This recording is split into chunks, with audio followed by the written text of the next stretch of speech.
Hello विद्यार्थी मित्र, तो पहा, आज आपण नवीन प्रकरणाला सुरुवात करतोय. नवीन प्रकरण आहे कॉम्पोजिशन ऑफ मॅटर, द्रव्याचे संघटन chapter number 6, composition of matter. Can you recall, can you tell, try this. हा संपूर्ण भाग जो आहे तो आपला अभ्यासक्रमातून वगळण्यात आलेला आहे. आपण पुढच्या भागाकडे येऊया. इथे आपल्याला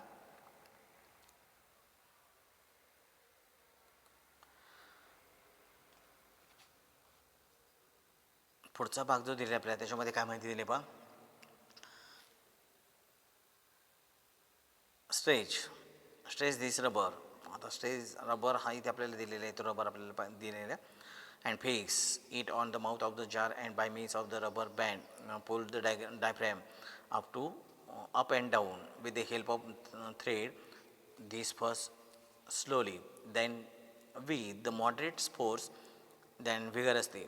record your observation in the following table. आता इथे आपल्याला काय दिलं, आपल्याला एक खाली चार्ट दिला आहे. त्या चार्टमध्ये मोड ऑफ पुलिंग द डायफ्रॅम ज्याला आपण काय म्हणतो, मध्यपटल. मध्यपटल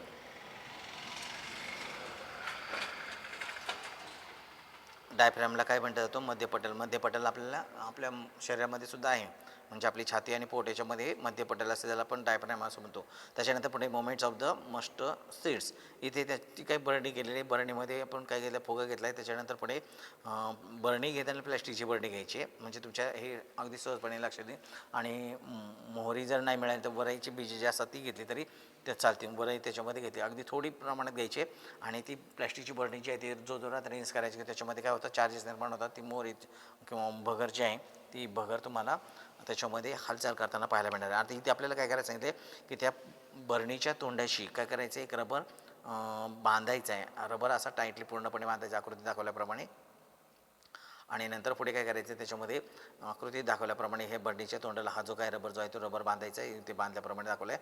आणि नंतर आपल्याला तो रबर जो आहे तो अप अँड डाऊन मोशनमध्ये खाली वर करायचा आहे. म्हणून आपल्याला काय करायचं, तिथे एक धागा बांधलेला आहे. त्याच्यानंतर पुढे ती बरणी जी आहे ती पुढे केली आपण, आणि धागा जो आहे तो अप अँड डाऊन मोशन वर खाली खेचणार आहोत. त्यावेळेला आपल्याला त्याच्या आतील घटक जे आहे त्या घटकांची काय करायची, निरीक्षण करायचं आहे. On the above experiment we give energy less or more to the muscle seeds by pulling the diaphragm up and down. ज्यावेळेला आपण डायफ्रॅम जो आहे तो फुग्याचं कातड जे आहे ते आपण ज्यावेळेला वर खाली खेचत राहतो त्यावेळेला त्याच्यामध्ये त्या मोहरीच्या सीड्समध्ये काही एनर्जी प्राप्त झालेली पाहायला मिळते.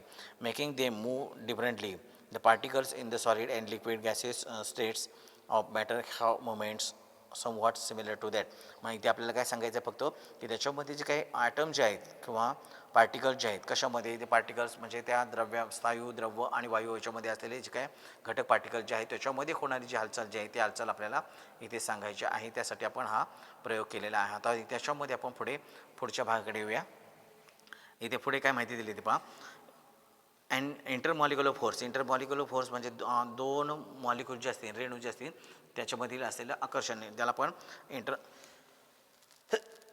इंटर मॉलिक्युलर फोर्स असं म्हणतो. म्हणजे आंतररेणुकीय बलाचा त्या ठिकाणी प्रयोग होत असतो. And intermolecular force of attraction acts between the particles atom or molecules of the matter. The extent of the particle movement is determined by the strength of this force.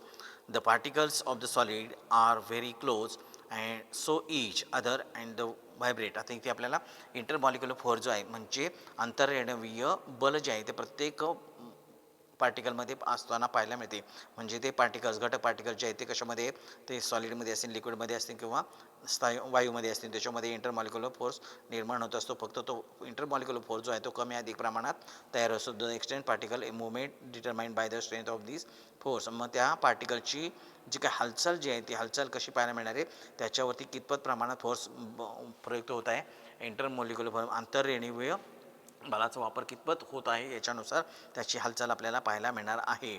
The particles of solid very close to each other and vibrate their fix position. आता इथे आपण स्थायीरूप कणांचा जर विचार केला, स्थायीरूप घटक पदार्थ घेतले तर त्याच्यामध्ये असलेले पार्टिकल जे आहेत ते अगदी त्यांच्यामध्ये असलेले इंटरमॉलिक्युलर फोर्स जे आहे ते फार कमी असतो. मग त्याच्यामध्ये ते इंटरमॉलिक्युलर फोर्स जास्त असतो, कारण ते आधी एकमेकांना काय असतात, क्लोजली असतात. आणि due to this the solids gets properties like a definite shape. आणि परिणिती काय होते, की त्यामुळे स्थायूंना एक विशिष्ट प्रकारचा आकार प्राप्त झालेला असतो. त्याच्यानंतर पुढे शेप अँड व्हॉल्यूम त्याचा विशिष्ट आकार आणि आकारमान असते हे आपण त्यांच्या इंटरमॉलिक्युलर फोर्सवरती अवलंबून असते, कारण त्यांचे पार्टिकल जे असतात सॉलिड पार्टिकल जे असतात ते क्लोजली काय झालेले असतात, अटॅच झालेले असतात. And also high density and non compressibility, त्याची डेन्सिटीसुद्धा कशी असते, हाय असते. म्हणजे त्या सॉलिडमध्ये असलेले जे काही पार्टिकल जे आहेत, सायरूप कण जे आहेत ते सायरूप पदार्थामध्ये असलेले कण जे आहेत ते काय त्याची डेन्सिटी जास्त असते. डेन्सिटी म्हणजे घनता, density is equal to mass upon volume, घनता बरोबर वस्तुमान छेद आकारमान, ते आपण सूत्र पाहिले ते डेन्सिटी म्हणजे घनता.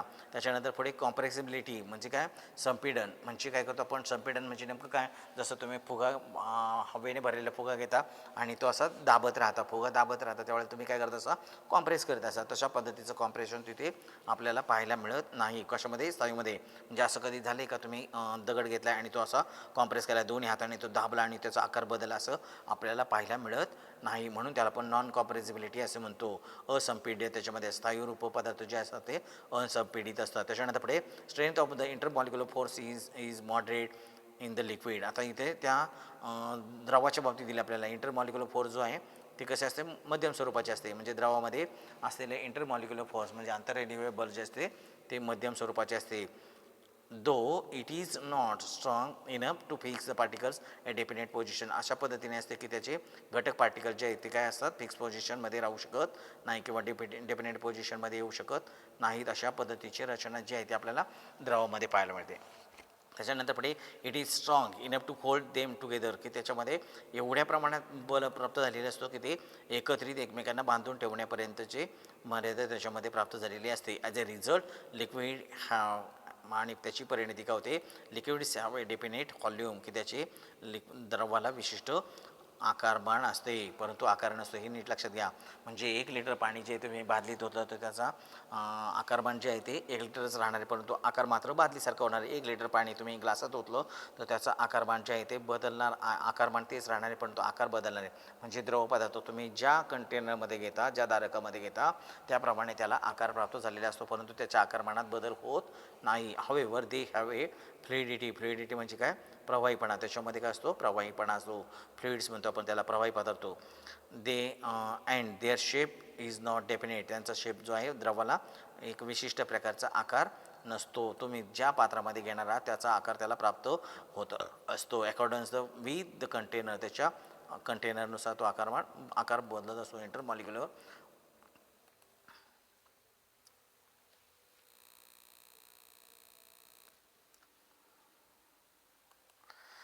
Intermolecular force is very weak.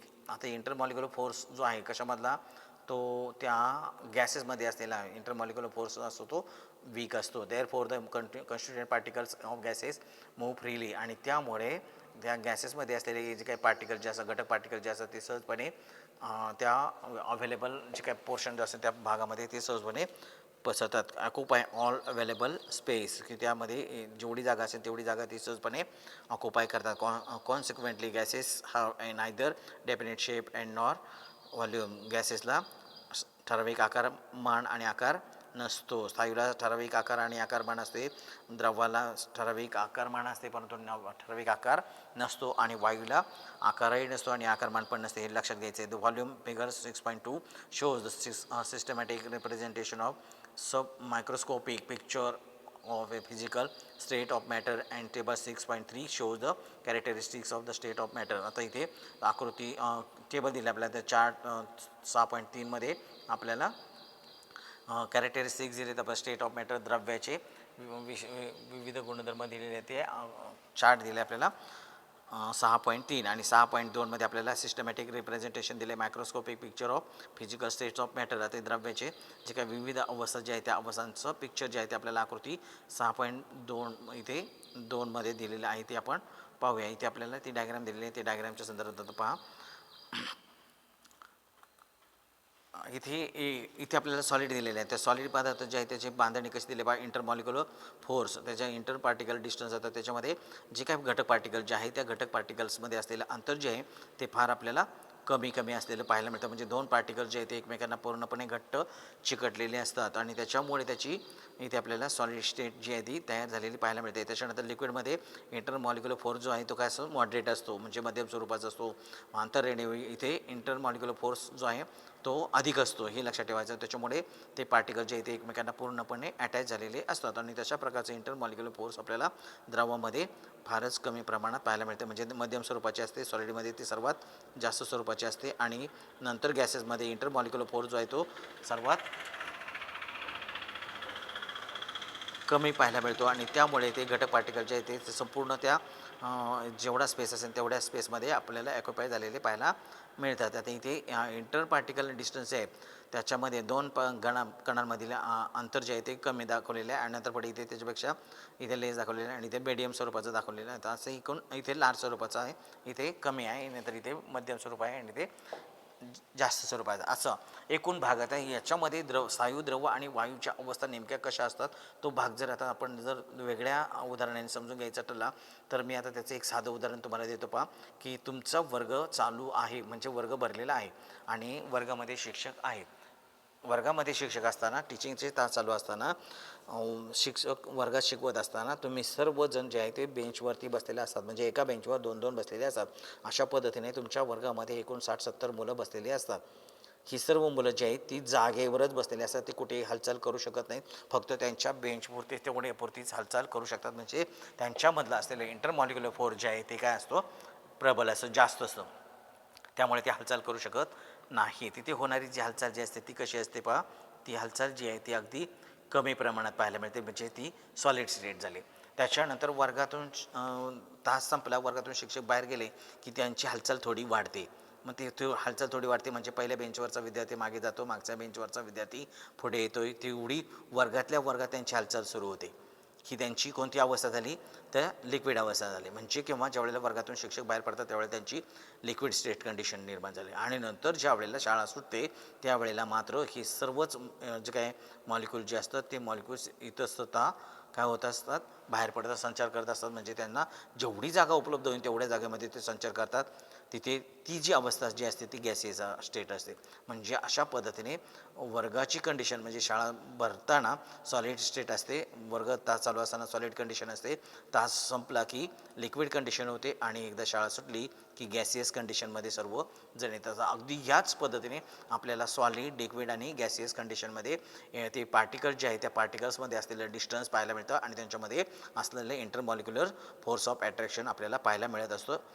हे आपण पाहिलेलं आहे आणि आज आपण इथेच थांबूया. यानंतरचा भाग आपण पुढच्या व्हिडिओमध्ये पाहणार आहोत. धन्यवाद.